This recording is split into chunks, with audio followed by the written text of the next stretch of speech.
Well, here we are, an intimate group today, and uh, welcoming everybody.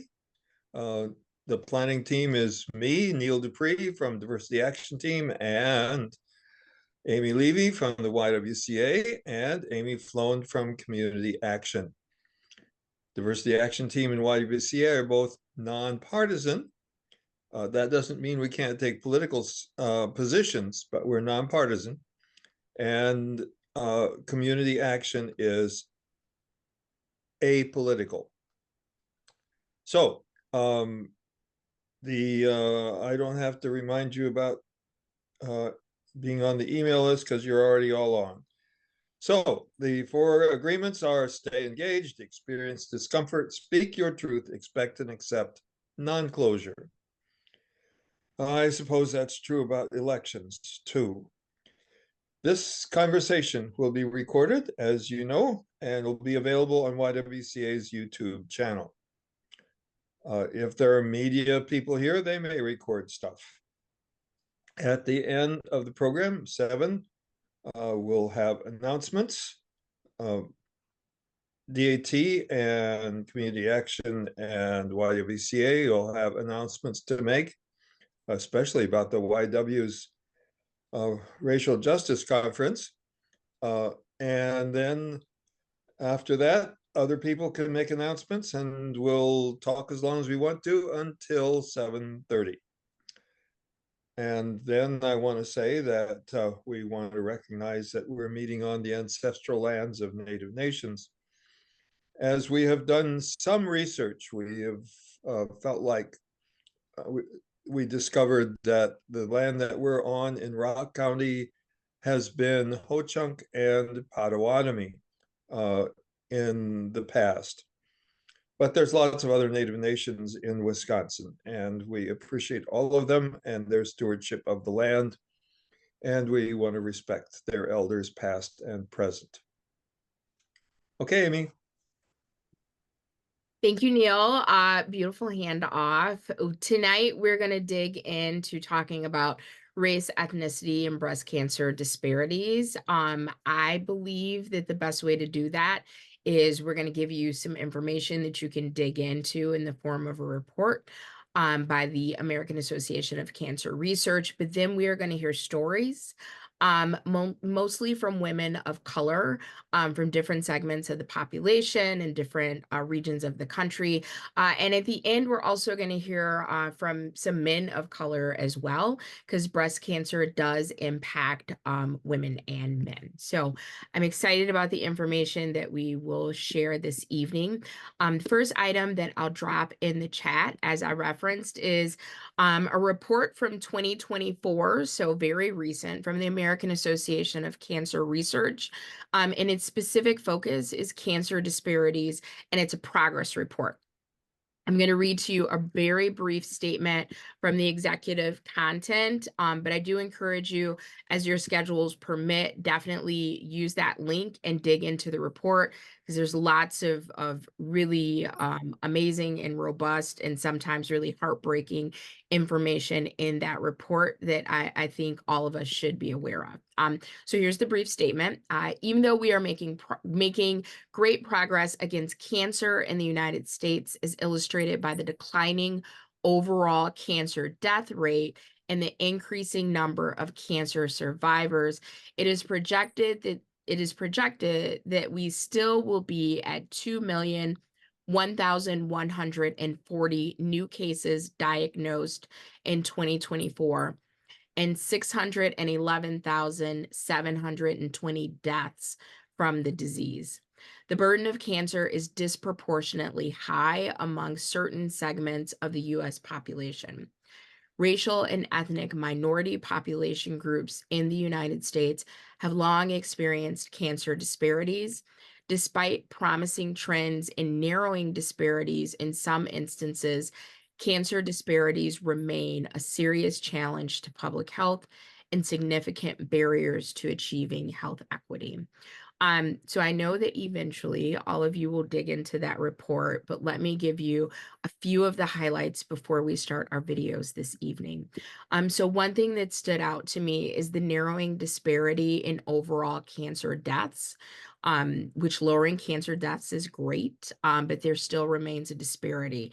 For example, in 1990, 33% has dropped down to 11.3%, with the disparity between white and black populations with respect to cancer deaths. So that is a significant decrease, but still we can do better.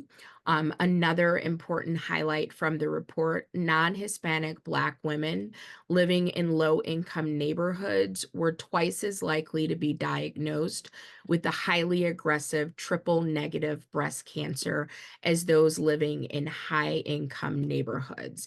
So looking at some of those environmental connections to the health disparities, which through the videos this evening we will dig into. Another one is I appreciated the interconnected contributions to cancer disparities, which are addressed in the report, specifically the connections between structural drivers of health, the social drivers of health, and the ancestry-related biology. So genetics, epigenetics, immune, and microbiome factors. A couple more that I'll highlight.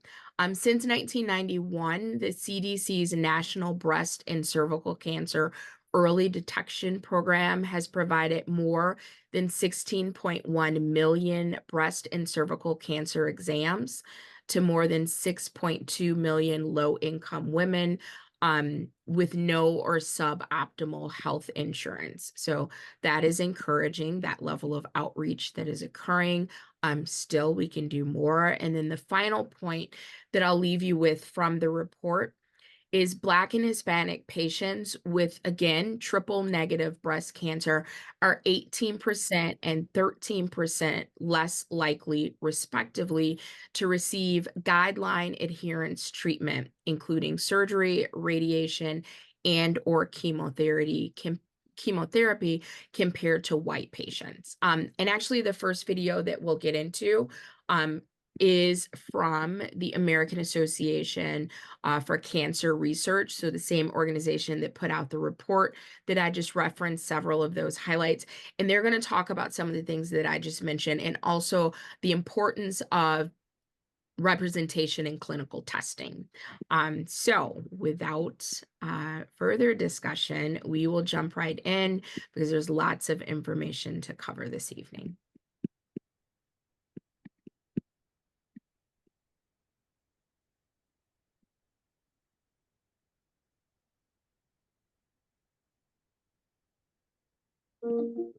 Well, we're not all homogeneous. So this concept of us being more than one thing, I think is an important out through this report. That's why we need to be much more open about how we see the importance of ZNA, Zip Code Neighborhood Association, and the role it plays in our health.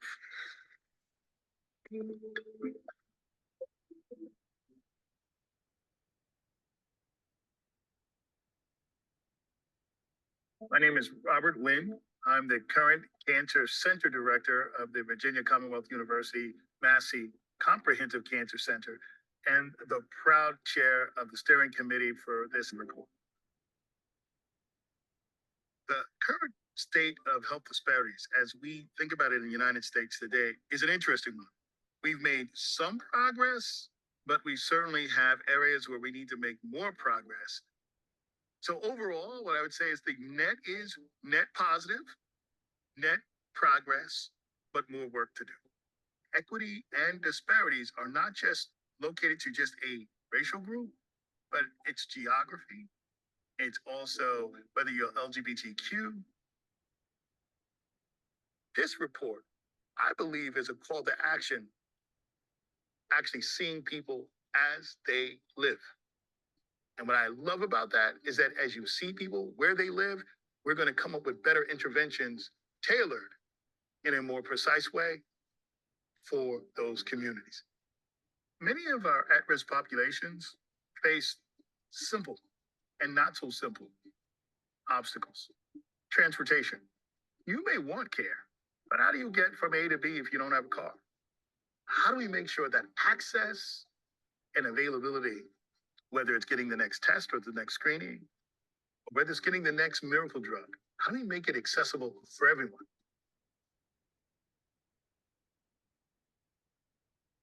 As we come up with new innovations and new ways to treat people and new ways to screen people for cancer, inevitably, as history would unfortunately tell us, we also inadvertently increase disparities. We're all familiar with this. We're all COVID survivors. Turns out that at the beginning of COVID, we saw this in full evidence in front of everyone. How do we actually close the gap? It wasn't just by telling people that there is a screening test. It wasn't just by telling people, hey, there's a new miracle drug and a vaccine. You know what it was? Good old-fashioned human touch. By putting people on the ground, we got more people tested, we got more people screened. The most wonderful thing about all the things we can do for prevention, we say, eat good food. Just go out and exercise. But I'm going to pick on not the urban areas, but I'll pick on the rural area. When we talk about good foods, how does one get the healthy, nutritious food that's needed if you have to walk several miles to get it? Not only does your DNA matter and your biology, but so does your ZNA, zip code neighborhood association. Another piece of the puzzle is really clinical trials. When we look at the United States and the total number of people on clinical trials, it pales in comparisons to many other countries globally. When we break that down into rural communities or at-risk communities, urban underserved communities with minorities, it's even less. When we talk about getting more people on the clinical trials, you know why that's important? It's because maybe not all the drugs act the same way on everybody. Not just because you're race, but maybe because the place and space that you also live. I think we need to do better and probably will have to come up with new ways of figuring out how to make our trials much more accessible to all people that are suffering with cancers. The ACR is trying to reach out to communities, trying to actually work with folks like the NIH and other cancer centers around the country to understand that it is important that we diversify as much as we can our workforce. Diversity is important. And not just diversity by race, but diversities of opinion and many other things. I'm optimistic about our future. This is actually a call to action to alert folks that there's something that can be done with more federal funds, with more investments into science to generate the basic research that would be translated into medicines, to have better knowledge of how do we get them out to more people. We have to will it into action. And that takes all of us.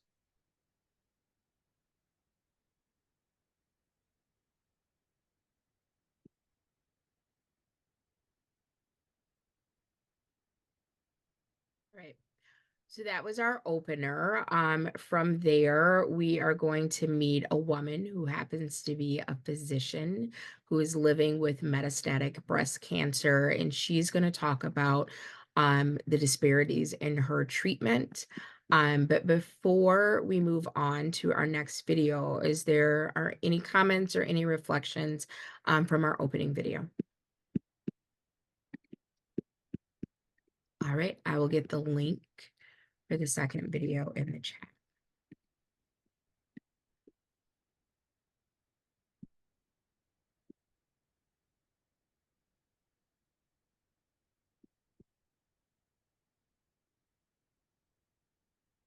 My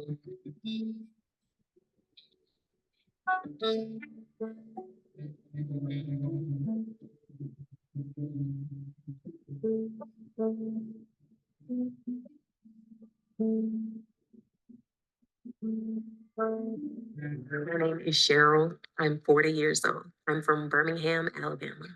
Give me 3 words that best describe you. Creative, intelligent, and joyful.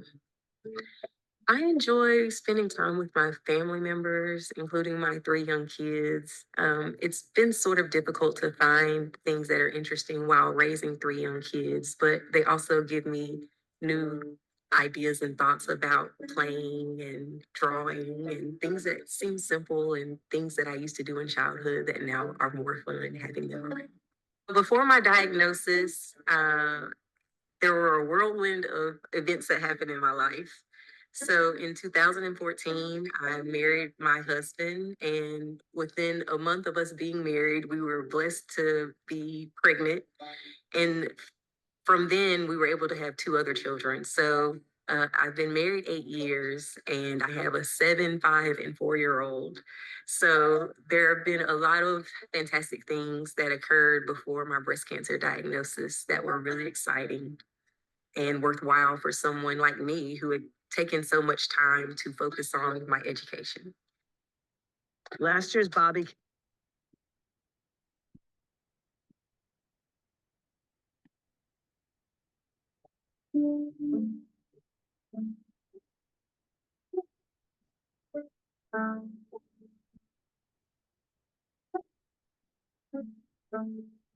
I will not forget the manner in which I found out about my breast cancer diagnosis.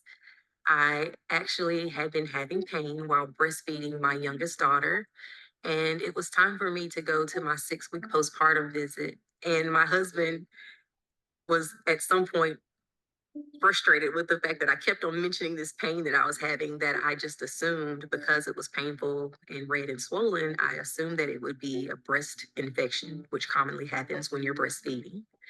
So I went to my 6 week postpartum visit and met with my OBGYN and mentioned the pain I was having in my left breast. And she immediately, after seeing my breast, told me that I need to have an ultrasound done. And a few hours later, I was being told I need to see a breast surgeon who did a biopsy of my breast. And unfortunately, there wasn't much fluid that returned. And he gave me a look of concern as if he knew that I had breast cancer. But in my mind, that couldn't happen to someone like me. And so I went in with optimism. But the following weekend, um, the following Monday, I was told that I had invasive ductal carcinoma of the breast. I was in our family vehicle with my husband, and we were just silent uh, and completely shocked without any words of what we should say. And I won't forget the day that I was told of my diagnosis because it was the day after Valentine's Day. My stage 4 status occurred about a year later. I had been on a medication to help with my triple negative breast cancer. And after being on that medication for approximately a year, my oncologist decided that it may be time to stop that since I had been doing well.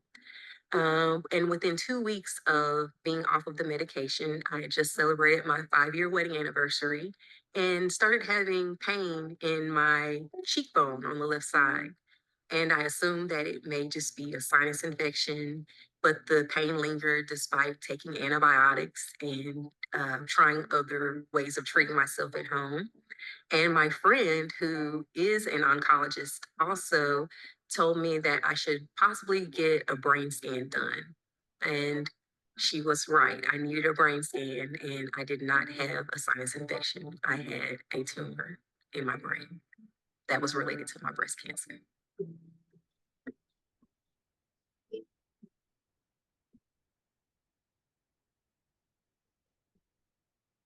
Well, I'm happy to say that I am learning to take more time for myself. And that's been a positive that has come from this journey. What's helpful also is to have the support of my family members, particularly my husband, who makes me take time for myself and take time to smell the roses and go on trips and eat ice cream and play. My breast cancer diagnosis was one that I wanted to tackle in strong and powerful ways. And I'm proud of what I was able to do while going through chemo and radiation while dealing with breast cancer. But at the time of my diagnosis with a brain tumor that was directly related to my breast cancer, my oncologist thought that it would be a good idea for me to take some time that would be more meaningful for me. And I'm really grateful that my oncologist recommended that I take some time off of work because being a physician, you oftentimes see things in a broader perspective that includes thinking of others. And it was really time for me to sit down and say, you need to heal yourself. Many times I struggle with the fact that I'm no longer practicing as a physician. I really have a heart for not only taking care of patients and being able to offer methods to treat them and help them, but I really enjoy feeling a sense of family with my patients and hearing their stories and learning about their loved ones who then became my loved ones also. So, although there are parts of healthcare that I do not like, I definitely miss my patients and the relationships that I gather with them. So it's been tough to not be a practicing physician.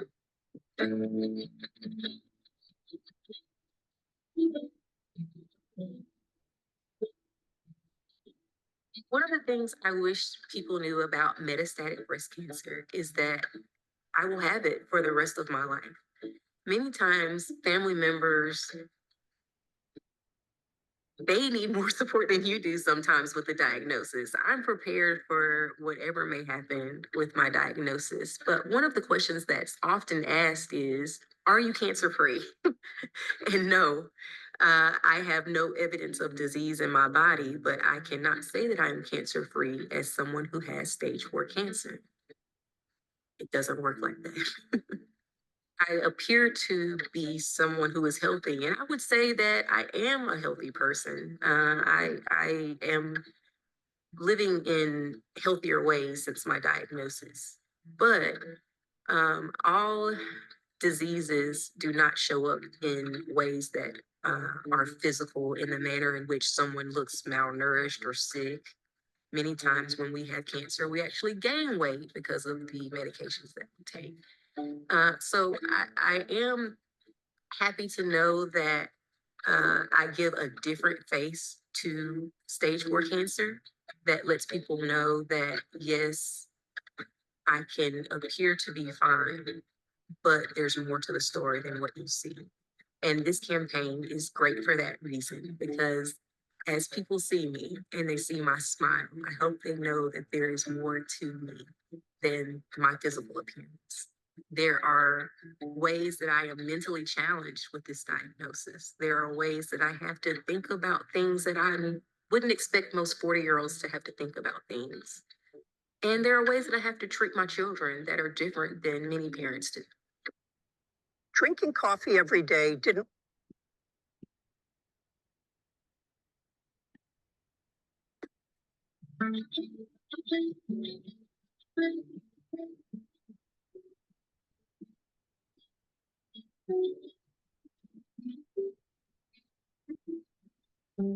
I've got a great support system.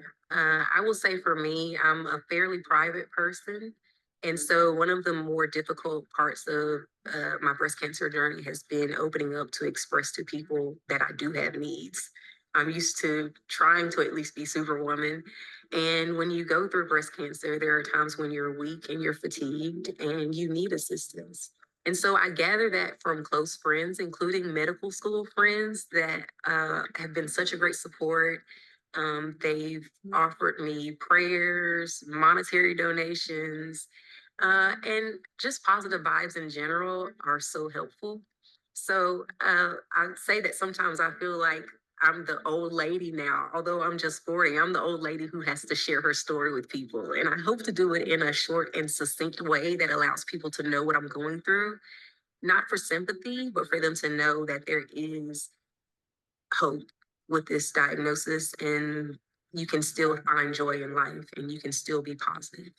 As a patient, I feel like my experience may be a little bit different for than it is for many Black women or Black people in general who deal with breast cancer because I am a physician. I'm lucky enough to have a close friend who was a Black female oncologist who was able to help and support me through my initial diagnosis and to refer me to great specialists and physicians and healthcare workers that could help me.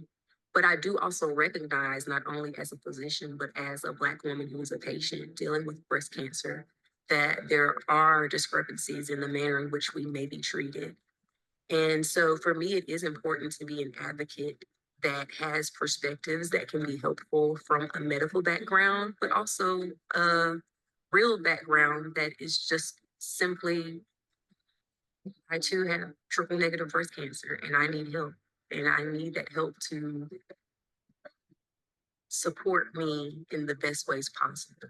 And me as a Black woman, I sometimes need support in ways that are different than other people. I need love, I need attention, and I need to not be disregarded when I say something's wrong with my life.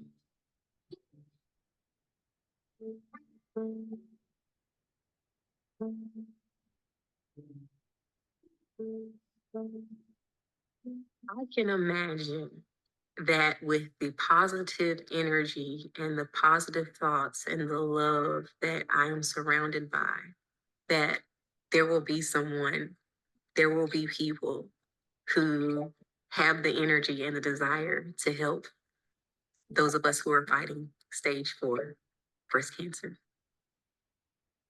I can imagine that my children will see me grow as I see them grow. I can imagine that I can see more milestones in my children's lives and see them graduate high school and maybe get married. And I can imagine that I have more years with my husband to enjoy life and to smile. I can imagine that I am surrounded with love, and I can imagine that I can get through this, and I can imagine that I can help others. All right. So just a couple things I wanted to reiterate from that video. One, if you are fortunately unfamiliar with cancer, just to express that metastatic cancer just means that cancer that starts in one part of your body and then spreads to another, sometimes distant part of your body. One of the indicators of metastatic cancer is usually that you are at stage 4 where that spread happens. And then just one interesting thing as I was pulling videos and articles for this evening is that there are common sites where certain types of cancers spread to.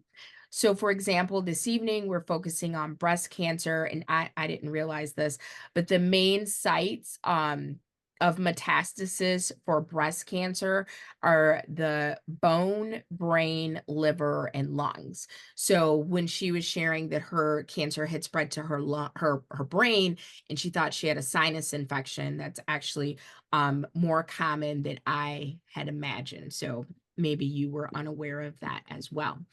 So I'm going to pause before we go to our next video to see if there are any comments, if there was anything that surprised you from the last video that we just watched. I'm not familiar with triple negative. Is that the technical term, or is there some understanding of what that specific term is? Yeah, I'll actually put some information in the chat during the next video. Triple negative unfortunately impacts lots of women of color, specifically Black women, which is a particularly aggressive form of breast cancer. So yeah, thank you for highlighting that, and I'll put some more details in the chat. Neil, you had your hand raised. Go ahead. I was going to ask the exact same thing that Jim asked. There you go. All right. So the next video is about 20 minutes long. I'm going to stop us about 10 minutes in, but I'll put the link in the chat if you are interested in watching it in its entirety. I think if memory serves me correctly, when we get to that like halfway point, the main reasons that I want to share this video, again, it's another testimonial. The woman that we'll see next is actually living with 2 types of stage 4 cancer. So one is breast and the other is colon. I can't even imagine, but she is going to share her story of strength and resilience. She's going to talk about like real things about who she blamed and what she blamed. She's going to talk about her self-advocacy and atypical treatments for her dual cancer diagnoses. So I'll put that link in the chat because I don't believe we'll be able to watch the full video, but definitely want you to be able to circle back if you're interested in seeing that.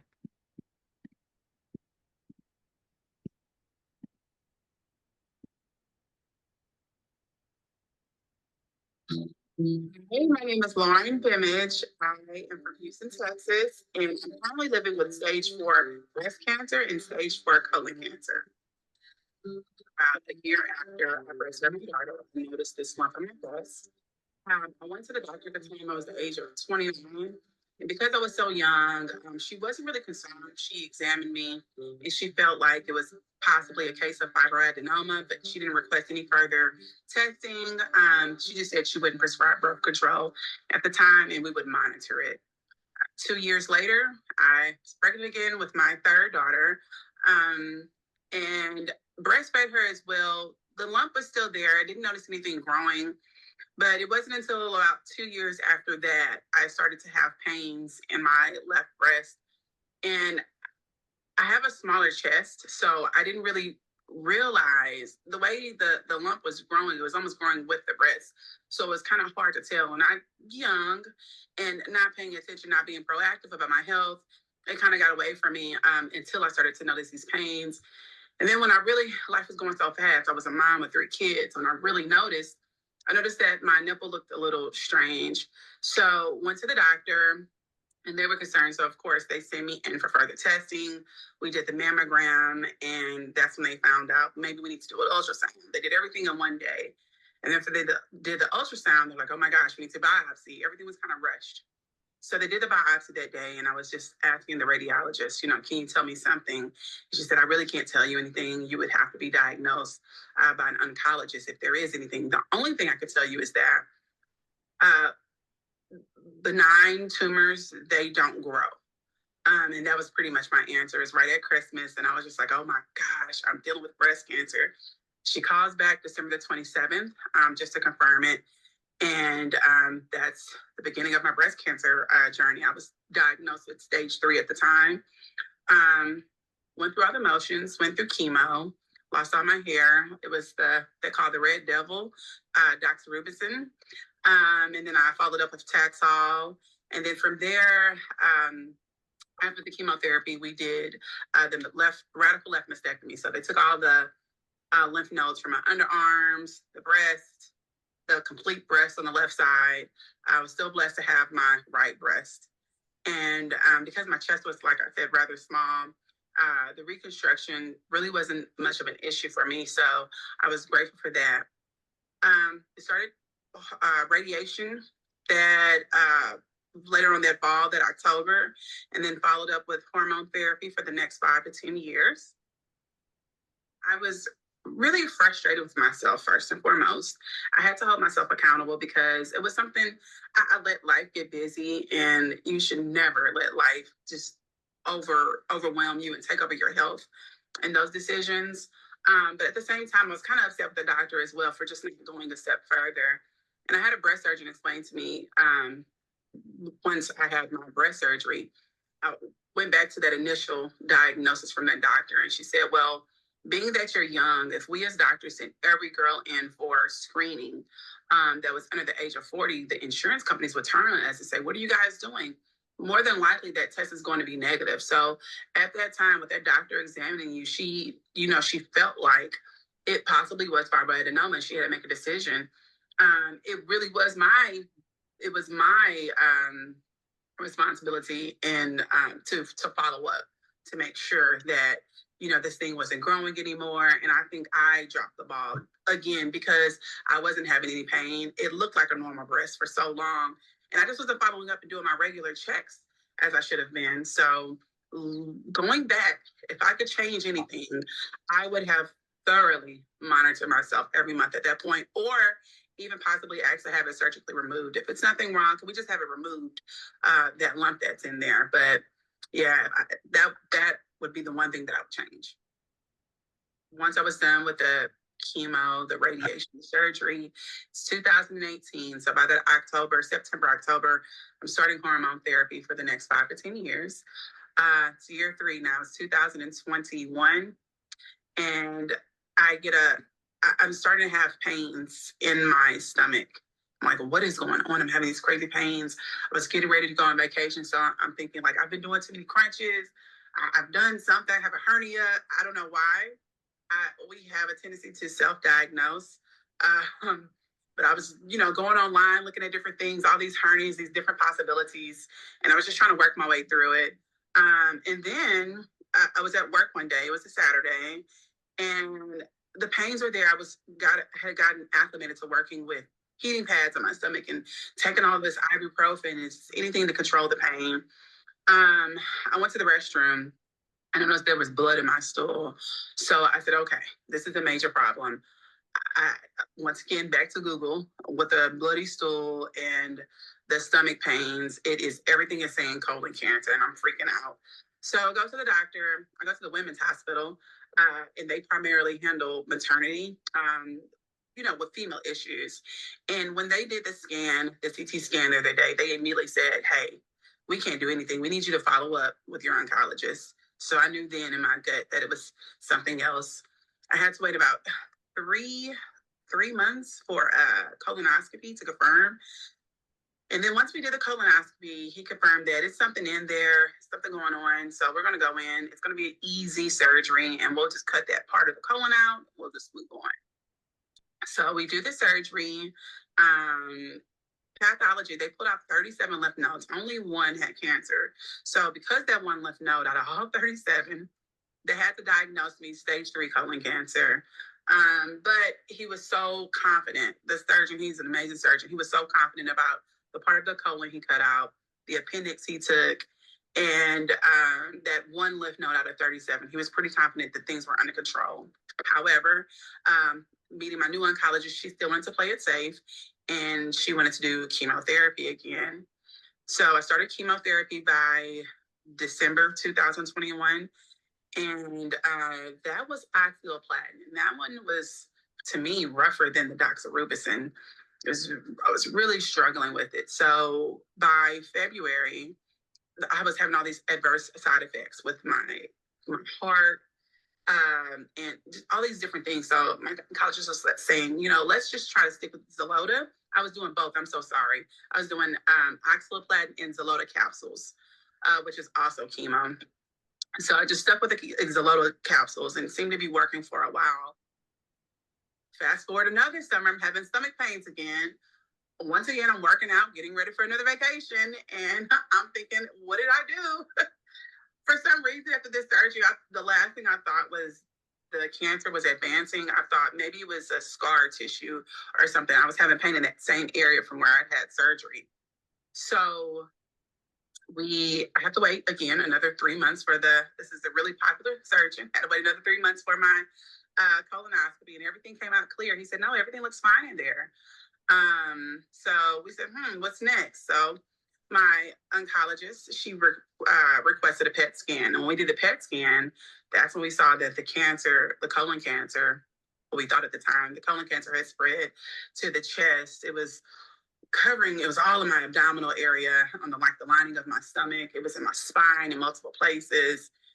And she was just saying, look, with everything you've been through, looking at your history, looking at the type of cancer you have a very aggressive colon cancer. It's this KRAS mutation. And the KRAS mutation is very hard to treat. You really can only treat it for pretty much almost 2 years before the cancer, it has like an on and off switch, before that on switch stays on and it no longer responds to medicine. So she said, we're talking terminal cancer. And I was just begging her for a prognosis, for my situation. And she was saying, she didn't want to give me an exact prognosis, but she went back to what science says. What research is saying, when cancer is in that spine, and being that it's in so many places in the spine, And it's also, you know, taking over the stomach area. Prognosis was looking about 10 months. And I was just devastated. I was just devastated. I just remember that day. I felt like I just literally been handed a death sentence. I had 3 daughters, young daughters.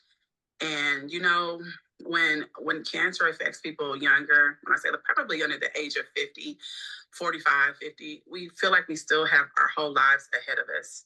So it's very hard news to receive when you feel like you're just getting started and you have so much to do. So I had to find a solution. It kept me up at night. I was unable to sleep. And I just started researching. I prayed to God for us.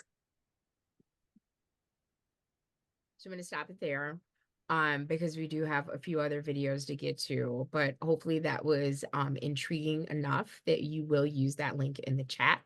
I will give you a couple spoilers. She did try some unconventional things that her physicians were reluctant about at first and had some really amazing success with that. So hopefully that was enough of a teaser for you to go back and watch the complete video. Bear with me. I see that we have some messages in the chat, so I'm just going to scroll down. Okay. So Neil, sometimes closed caption is available and sometimes it's not. And when it is available, I typically don't turn it off. So it just depends on video to video, but thank you for putting that in the chat. Okay, so I'm going to pause before we go on to our next video clip. Are there any questions or that you want to pose to the group or any reflections, anything that resonated from any of the videos that we've watched so far? Yeah, this is Denise, and my screen froze. That's why I had to come back in. And talking about disparities, I am a person that has a disability and all I can move with my left arm. I cannot lean forward. Okay. And so when I've tried to get a mammogram, that's not a possibility because I can't lean forward. And it took Mercy when they would try to tell them I wanted an ultrasound and put it in the computer. For 5 years, they kicked it out because I wasn't starting out with the mammogram. Then I had cancer, and the Dr. Kozak knew the right language to put in there so that I could get a ultrasound paid for. Okay, but it's really crazy. And when I had B-cell lymphoma on my head, well, I can't get on the, and they took it off in the office. They wanted me to do an ultrasound, not an ultrasound, but they wanted me to do, what is it? Not chemotherapy, radiation. And so I can't get on the table, right? So Dr. Kozak and his staff made a box for my head. It took them about 15 hours to do that, and my chair tilts back. So they were able to line me up with the what's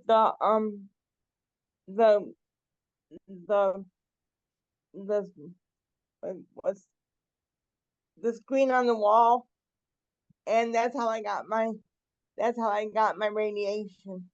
But talk about disparity, even the simple things nobody thinks about. And then there's no other alternative because Dr. Kozak did a presentation at Mercy last Wednesday. So I went up to him and I said, because he was talking about a CT scan is another way for when someone has breast cancer. And I said to him, is that a possibility that I can get one? You know what he said? For a CT scan, we have to put you on your stomach and we have to raise your head. We have to raise your arm above your head, which I can't do either which I can't do either one. So technology is not my friend. And I will say one more thing. I tried to get a colonoscopy. I had one at home, and then they wanted 4 or 5 years later, they wanted to do another one. I asked to be put in the hospital for 2 days prior to the colonoscopy, so that people would be there to help me with the aftermath, and I got rejected. Thank you for sharing that. Highlighting, unfortunately, some of the holes and the gaps in our healthcare system, which are all too familiar to so many of us. And thank you for sharing that. And because I'll just say this, I think this too, that in the hospital now, your normal doctors can't go to the hospital. It's all those, what do they call it? I forget what the name of it is, but my doctor advocated for me to be put in the hospital 2 days so it can work its way through. And the hospital said, no, Medicare won't pay for it. Okay. Thank you so much. Thank you. Absolutely. So we're gonna pivot slightly, because we are talking about the disparities of breast cancer, with respect to race and ethnicity. And so we're gonna hear from two Latino women about their breast cancer experiences. I just dropped both links in the chat. And it's just about 5 minutes each. So we'll watch both of those back to back before we pause again for more discussion.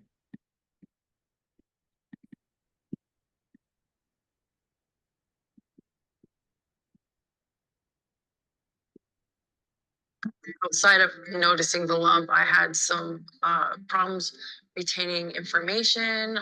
I was under a depression, and that was not like me. I never had depression before.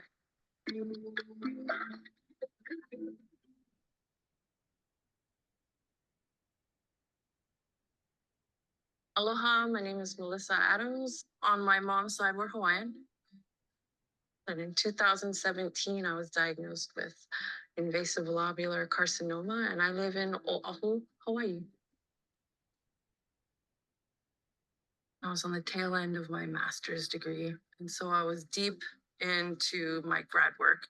And one day I looked up in the mirror after taking a shower, and I noticed that one of my breasts weren't normal looking. There was a weird look to it. I had insurance through school. I was about to graduate. So I was really concerned. I didn't want to be diagnosed because I didn't want to have this pre-existing condition and not be able to get treated with my new insurance. When I saw the nurse finally at Kapiolani Hospital Women's Center, she assured me, she's like, no, we got to get this checked out. This is serious. So all in one day, I had an ultrasound, a mammogram, a biopsy, and then a week later, the Friday before Mother's Day, I was diagnosed with invasive lobular carcinoma. I was so concerned with grad school and just finishing and nervous about all that. It didn't hit me. They say ignorance is bliss, right? It didn't hit me until after the surgery. My stage was invasive lobular 3C. Then I had to go get a second opinion. And since we live in Hawaii, it's very hard for us here. That was a major obstacle for me because at that time, the second opinion was after my operation. I still had drains in, so I couldn't lift anything over my head. My boyfriend had to take time off of work. We have to fly to the mainland. That was a huge burden financially, time-wise, also physically. And then after, I had 18 rounds of chemo, and then I did about 28 rounds of radiation. I kind of knew that it was only a short amount of time while I become metastatic. So I had hormone therapy all the way up until I got diagnosed with stage 4. Challenges and barriers that I faced during treatment, I would say it was tiredness, the mental hit that I took, also the emotional toll it took on me. And also I have what they call chemo brain. So it's hard for me to retain information, and that's been a real big hit. And I feel so guilty about that. And also just living in fear too, because, you know, stage 4. So it's now a point of, you know, like how much we can keep the cancer at bay. Right before my surgery and after my surgery, we discussed clinical trials, but a lot of them were on the mainland. You have to like fly over, get a hotel. You have to take time off of work. And for those that are still working, it's just impossible. People live paycheck to paycheck here. A lot of us do. The one thing that struck me about cancer disparities, I got the opportunity to go to a breast cancer conference. And I got to kind of rub elbows with researchers and oncologists that were there. And I looked at their data. And I noticed that they grouped Pacific Islanders and Asians together. And that does a disservice to everyone in that group. To put that data all clumped together kind of muddles the numbers.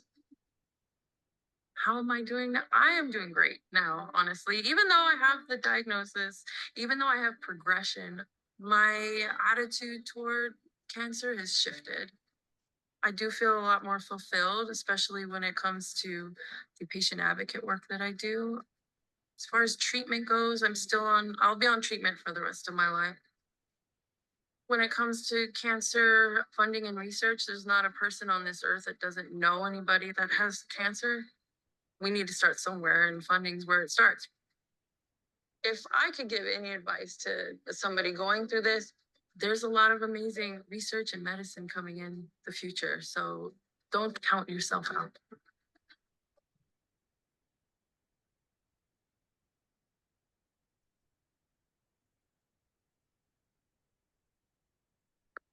Miss Karen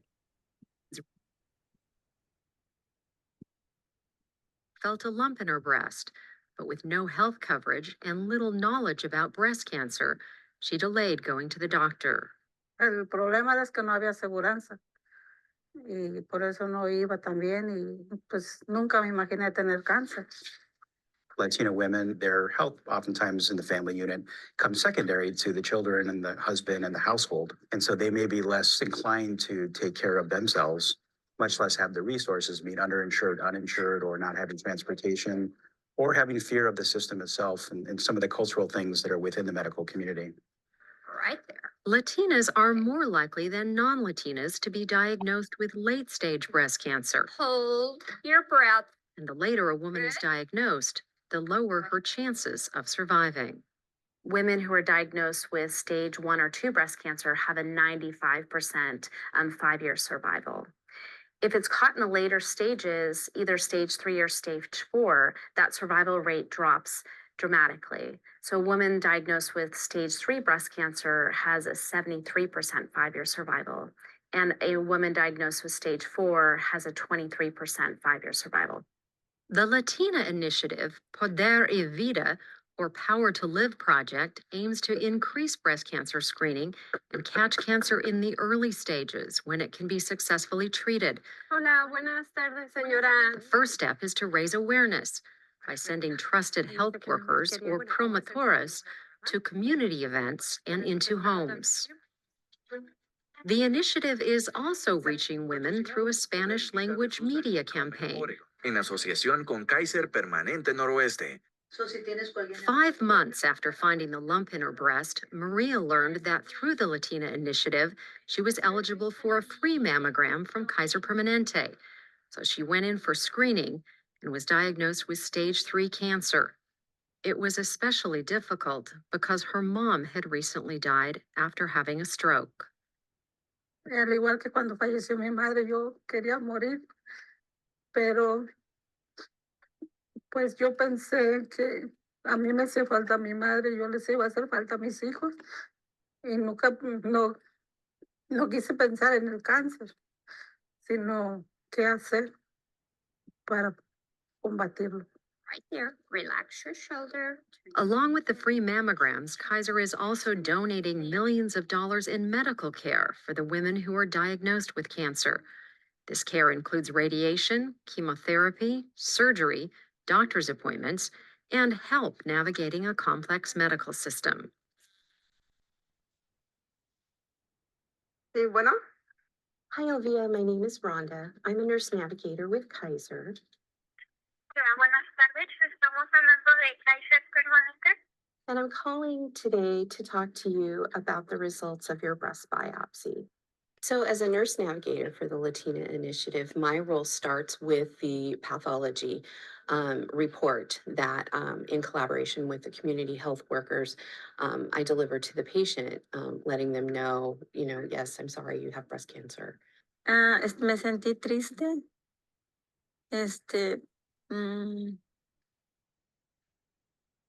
Pues no podía creer que yo tenía cáncer. Latina women often think that if they get a breast cancer diagnosis, that it is a death sentence and that there's really no hope for them other than to be ready to die and give up. With the Latina Initiative, we seek to change those perceptions.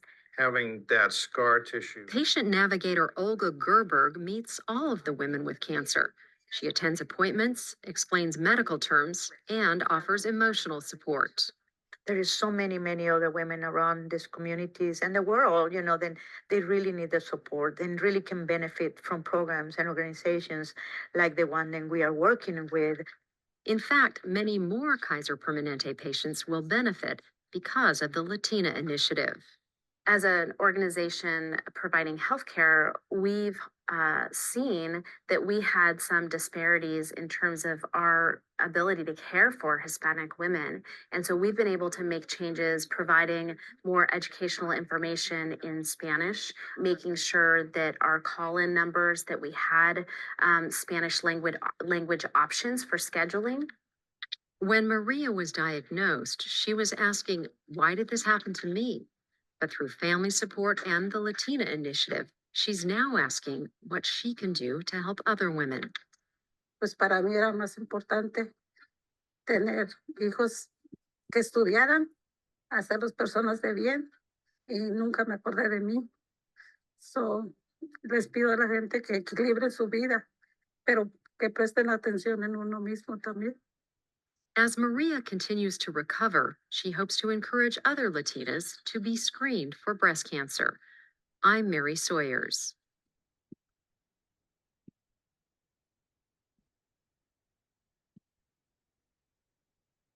All right.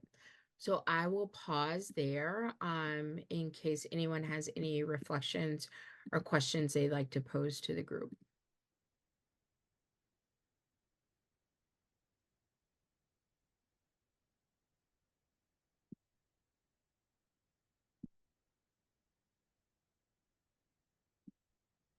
All right, so the next video that we're going to watch is National Breast and Cervical Cancer Early Detection in the Navajo Nation.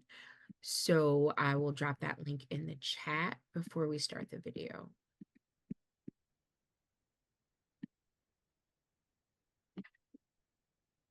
And actually there are two videos featuring Native American women. So we'll watch both of those back to back before we pause again for more discussion. So let me put both of those links in.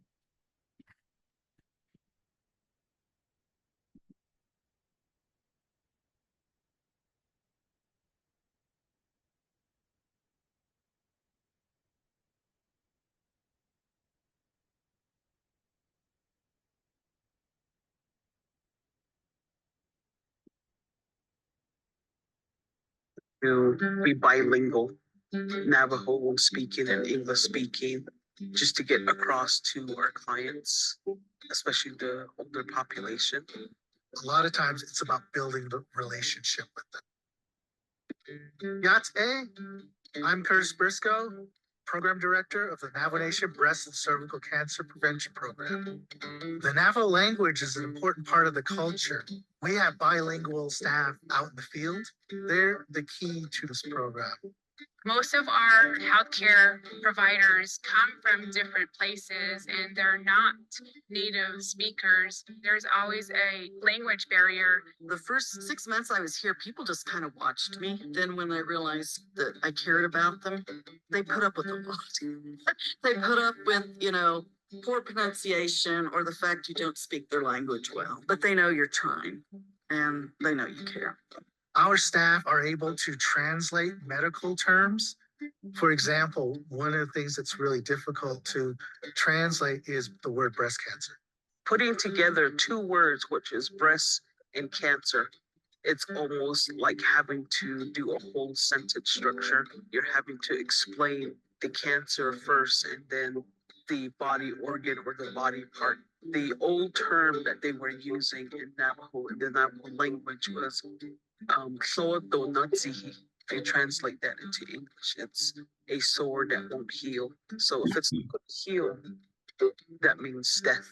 We looked at more ways of trying to rephrase what it is we're actually trying to say. We even have it broken down to where each section we have the English translation on our website that we posted up there for anybody who wants to take a look at how we specify breast cancer and cervical cancer and the English translation of each of the terms. We have to be bilingual, Navajo speaking and English speaking, just to get across to our clients, especially the older population. A lot of times it's about building the relationship with them. And a lot of them might live alone or live way off the road and they want to interact with people. So you might drive several miles off the road to one house. Then you want to go to the next house, you got to drive several more miles on the same dirt road. Then maybe turn off on another dirt road to reach that house. So it's very difficult distance-wise. Not just for us to reach them, for them to reach services as well.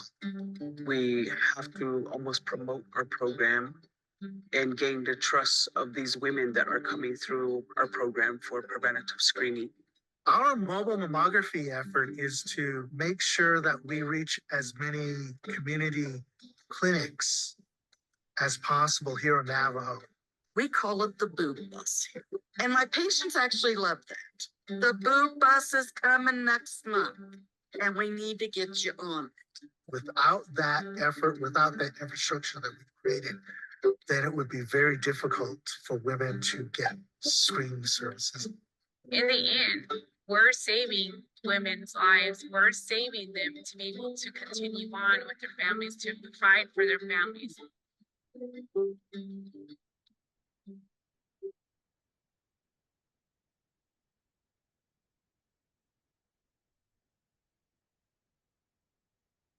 Wabanango Kwe, Indigenous cause, Mayangan Dodam, Bawating and Dojaba. It means Eastern Star Woman. I'm from Wolf Clan and I live in Bawating on this area of Sault Ste. Marie. My name is Kathy Abramson. My family, we have deep roots in this area of Bawating. I met my husband here at Lake State. We got married and we had 3 kids, Laura, Lisa, and Tony. From there, we have at least 11 grandkids. 2011, found out that I had cancer. I went for my mammograms like I'm supposed to. It's so important to do those. You have to go to those mammograms because that's how I found out. And then I got surgery, I had a lumpectomy, and then I went for chemo and then radiation. I lost my hair, and then my liver was acting up. My liver just kept getting worse. And then finally, it started affecting my kidneys, and I got a double transplant. And then after that, it's all happened. They did CT scans, and they found there was a lump in my armpit, and it was a cancerous lymph node. So they took that out and removed some more lymph nodes. And later on now, it spread to my lungs and my bones. Here I am. I'm doing really good though, because when the doctors first told me, started treating me, they said that they thought I only had a couple weeks to a couple months. They started chemo on me. I went to U of M right away. It's not going to cure it, but it's going to keep it at bay. So far, so good. I've just been enjoying watching my grandkids, my kids, and just sit back and watch and soak it all in, loving every minute. If you get a mammogram, you do your regular mammograms. And again, I still think they should start earlier. They can catch things early, and you'll be able to live a longer life. I mean, I was fortunate. I made it through the first time, and I've got to see so many things. Babies be born, my grandkids, and seeing them grow up and accomplish, and my kids, getting married and all the things in life that you love. That's most important. Just enjoy life, stay calm and just think of all the good things, because there's a lot of good things.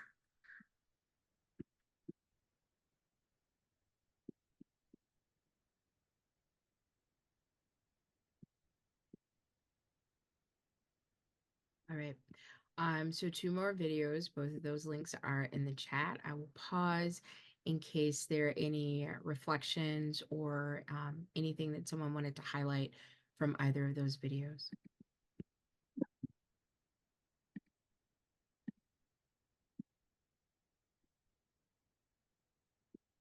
Yeah, Neil, go ahead.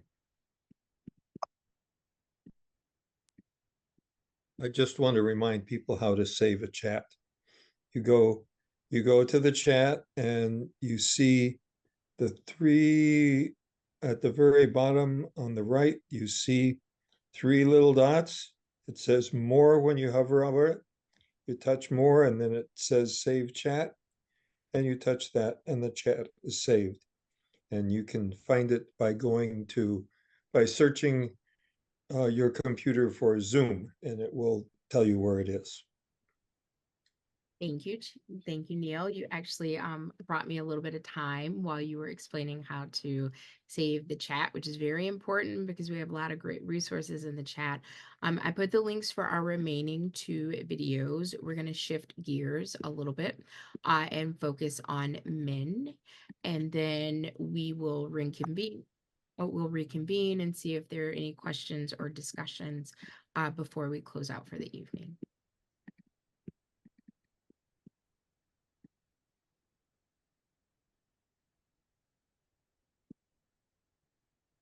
50 years that I was only the second male patient he had ever encountered that had these symptoms.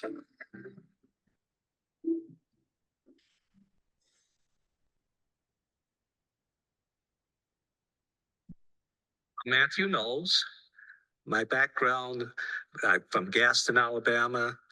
I call myself sometimes a country boy because I grew up on a dirt road, moved to Houston, Texas, got this amazing job with Xerox. In the 80s, Xerox Medical Systems was the gold standard for breast cancer detection. My wife had bought some new t-shirts, white t-shirts for me, and imagine a white sheet of paper and you had a red pen and you had maybe 4 or 5 dots on it. And I said, oh, maybe it's something to do with these shirts, t-shirts that my wife bought. And then the third day, I asked her, because it was in the same spot, a different t-shirt.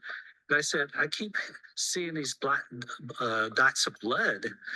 And she says, oh, I cleaned the sheets the last couple of days and there were these black dots of blood on your side of the bed.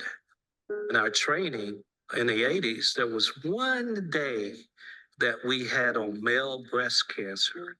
And I remember that this discharge was one of the signs of what I call male chest cancer or breast cancer. And so I immediately called my referring physician. So I said, I need to get a mammogram. We got one immediately, like the next day. And then we got a biopsy. And then a few days later, I had surgery and had a mastectomy. Just before surgery, my surgeon said, who was an amazing surgeon, well, Knowles, there's one other test that I want to get, but you're going to be fine. You don't have to worry about it. After surgery, it came back that I was BRCA2 mutated. When I look at my family history, on my father's side, 4 of his brothers died of prostate cancer. My mother's sister died of breast cancer, and my mother's sister, my aunt, two of her daughters died of breast cancer. Because I know my family history, I do the things I'm supposed to do. And that's why it's so critical, because it gives you an opportunity to make the lifestyle change. You know, the concern about obesity, the concern about exercise, healthy eating. I've changed my life in reduction of alcohol. And it's a positive lifestyle change for me. I've lost 35 pounds and look forward to losing another 10. In a way, it's been a blessing as well for me. Early detection is the key to all of this. I have so much gratitude that I was diagnosed stage 1A. He or she that finds anything early have a greater, better outcome. And so if I know that I have a family history, and if I know that there's tools available like genetic testing, and if I can get that information, then I want to get that early. You know, when I look at cancer in the Black community, all forms of cancer, I'm not just talking breast cancer, but all forms of cancer. And we look at the numbers again for men, Black men, and we look at the number for Black women, mortality rate of breast cancer, then it's very evident and it's very obvious. Early detection is the key for and critical and important for the Black community. You know, I'm doing good. Day by day, I feel stronger. And I think I'm giving this opportunity to share my experience. And hopefully it helps others. It helps them to understand. It helps them to survive. I would like to talk to our legislative body. We could put an end to cancer as we know it today. And we can give opportunities and hope and come up with different treatments. Please take this serious. We need the dollars for research today, not tomorrow, today.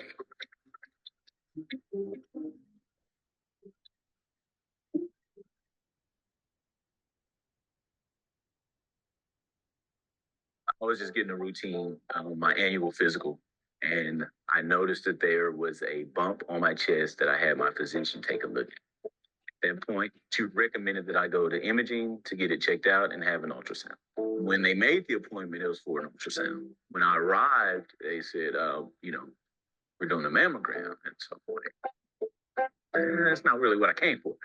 But ultimately, they did the mammogram. And then in that same day, they had to go back and do the ultrasound anyway. So I got all the full meal deal. Now, 6 months prior, my niece was diagnosed with breast cancer while she was pregnant. And so as a family, we bonded together to support her and all that. So, of course, I did have concerns right off, but I tried to tell myself it's nothing, won't be a big deal. So shortly after my imaging results, I was called by Baylor Scott and White, one of the nurses, to schedule a biopsy. It was tough at first, you know, to have them let you know, hey, this is cancerous and we need to do something about it. My initial reaction to it being breast cancer was pretty much, I've never known any man with breast cancer. So it's like I hit the wrong lotto. And, you know, breast cancer, wow. So I found out that it was a real thing. It does occur. Facing the reality of it was one of the tougher times in the whole situation for me because I didn't know what was next. I finally came to Baylor and I had a sit down and meet with the doctor, my wife and I. That is when the whole thing was kind of broken down to me. And she did a great job of explaining exactly where I was at. And after that, I was actually given options of how I wanted to proceed with my care going forward. I chose to go the double mastectomy route because it was such a lower rate of return for the cancer. And the last thing I wanted to do was come back and go through it again. And once the tumor was removed, they sent the tumor off to be tested. And an interesting thing is that my breast cancer results came back exactly like my niece's. because of the test results, chemotherapy was recommended that I would have to go through some treatments. And once again, I said, okay. And my wife boo-hooed, made an appointment to have a port inserted. That is how they administered the chemotherapy. Final outcome for me was to be able to ring the bell. I fought really hard to get to that point. And really my inspiration for that was my niece that I spoke about earlier. She actually had a single mastectomy while pregnant. She had a healthy baby boy, and she proceeded and completed all of her treatment and was able to ring the bell. And she's doing great. She just laid the foundation for how to go through something like this, and it's made me a strong person. Breast cancer, for me, it's had not only a negative effect in a sense, but a positive effect. And I say that because you don't realize sometimes the support that you have until you need it. My support staff, or team as I call them, unreplaceable. Did everything mentally and physically that they could for me when I needed them. I have a beautiful wife, 2 beautiful kids, and a huge family that loves me, and I love them. So at this point, a year later, I am 100% sure that Baylor Scott White was the best solution for me. It was the best care that I could have chosen throughout this process. I came to the right place. I've met some great people, some people that have impacted my life, and I hope that I may have made them smile once or twice during my time here too.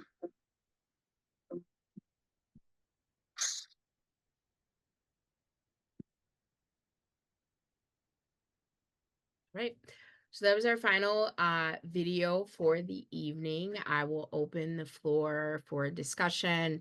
Anything that resonated that you would like to share with the group, you are welcome to do that. There's not that many of us, so you don't have to worry about raising your hand or putting question mark in the chat. You can just go ahead and unmute and share.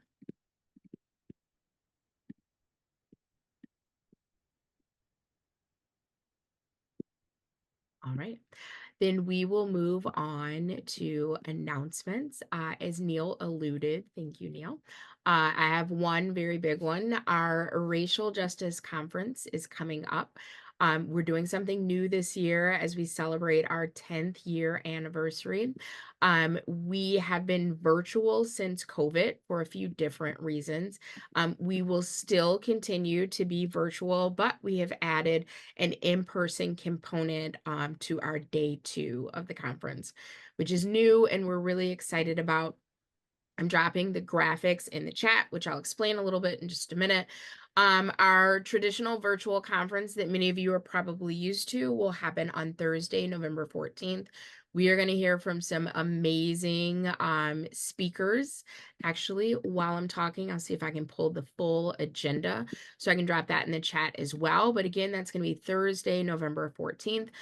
And then we do still have a limited amount of tickets left for our in-person portion of the conference, which will be the following day on Friday, November 15th. We are so excited to be hosted by Blackhawk Technical College. We will be in the lower level in the Blackhawk room, which is absolutely beautiful, where we're going to hear from some fantastic speakers. We are doing something a little different this year. We're being very intentional about supporting our students. So on Friday from 8:45 to 9:45, there's going to be a students and advisors only workshop. Our theme this year is what is my role in eliminating racism, as you can see in the graphics there. So we want to make it really personal for everyone that attends. For our students, we want to encourage and inspire them to really examine what their role in eliminating racism is, and hopefully they will make a direct impact on their school and local communities. So Mr. Greg Ware is going to be working with them on Friday morning, and then we'll have another breakout speaker in the afternoon. Breakfast and lunch are included. And if you or anyone you know is a social worker, we just got confirmation from the National Association of Social Workers Wisconsin chapter that we are able to offer 5.5 credits for our virtual portion of the conference and an additional 2 credits, continuing education hours for our in-person portion of the conference. And if you select the 2-day experience, which is an option, we do have some limited spots still available for in-person. You could earn up to 7.5 continuing education hours if you are a social worker. So feel free to ask any questions. I'll put my email in the chat if you think of questions later, but definitely feel free to spread the word. We're really excited about this year's conference. Neil, I will yield the floor to you. Do you have any diversity action team updates? I do, but before that, I want to ask you what the schedule is for the in-person part of the conference. Okay, That is hours. Yeah, so the student and advisor workshop only will be from 8:45 to 9:45. We'll take a quick break so we can transition, and the others can join us again in the Blackhawk room at Blackhawk Technical College. Our keynote address will be from noon and from 10 until noon, and then we'll break and we'll have an hour for lunch. Our afternoon session is going to be from 1 to 2:30. And again, while you're giving your announcements, I'll pull the full schedule for both the virtual and in person that list all of our speakers and all of their topics, and I'll drop that in the chat. Okay, thank you. The only thing that I can think of right now is that well, I can think of 2 things. One is that the Katie Udell, who was one of the founders of Allies of Native Nations, has now gone on to be on the Housing Authority for Rock County. And so she has been hosting a number of people to talk about housing issues in Rock County, including redlining and restrictive covenants and things that apply to our Courageous Conversations topics. We don't have a time and date for that program yet, but when we do, we'll be sure to let people know. The other thing is, and I think Janet can tell more about this than I can, which is that we've been working along with Billy Bob for a lot of time on the, what do I want to say? The marker that is by Blackhawk Golf Course, and trying to get that updated so that it reflects current information that we know. And we're getting very close to being able to put that up. Janet, do you have any more information? Well, I know that Renee talked to somebody from the Ho-Chunk Nation, to somebody who would give us approval for our language and wording and so on the plaque. And that's been accepted and approved. And now I missed the last meeting. Billy Bob was there. And I think our next step probably is to talk to the guy in Janesville, the city parks manager. Billy Bob, you want to talk about that?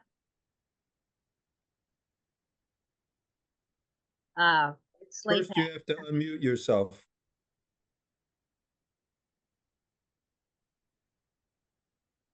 There. This has been a 4.5 year process, and it has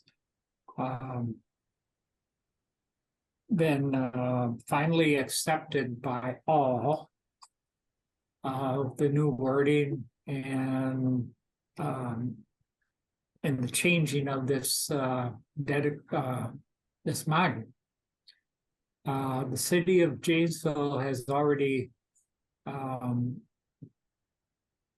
verbalized that once it's accepted by all, the city will pay to have the new plaque made, and and replacing the old one. So the last that I knew of is, since there is no other barriers, we were looking at a spring dedication. No date at this time, but a spring dedication. Great. Okay, I want to give credit once again to Katie Udell for this project, because as I recall, she was one of the first people to say to me, you know, we need to look at that marker by Blackhawk Golf Course. I think it needs to be updated. And so I want to give her credit for that too. And for the two people that just spoke, Janet and Billy Bob, they have spent hours and hours and hours working through all the red tape for this, but it's getting closer. That's great. That'll be very exciting that if we can have some kind of event, as Billy Bob was talking about, that makes it more than, okay, here's a new plaque, you know, that brings a lot of attention to it. That'll be very important. I love it. Please continue to keep us up to date and let us know if there's anything we can help. There are two other things that I wanted to share. The first is our fall lunch and learn, which is going to happen actually right before the conference. I'm so excited to sit down with Regina Duncan, who is the Axe Housing Regional Director, and Shelby Vermillion, who is an Axe home buyer coach. And we're going to have a conversation to go over home ownership in Beloit and some specific initiatives they are doing to work with families of color to help in that process.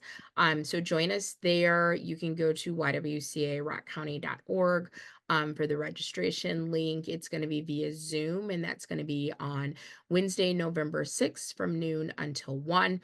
If for some chance some reason you can't join us, it will be recorded and available on our YouTube channel, just like our Courageous Conversations. And although it may not feel like it, what is right around the corner is our annual Dr. Martin Luther King Jr. commemoration, which we will be at Blackhawk on Saturday, January 18th. The Y is the lead organizer, but we're so excited to be joined by several other partners. It is definitely a team effort to plan this, and Blackhawk is such a wonderful host.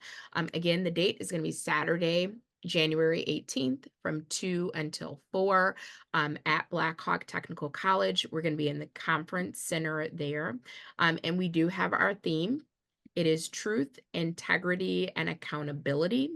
And for those of you that are familiar with the event, we usually use one of Dr. King's quotes as well.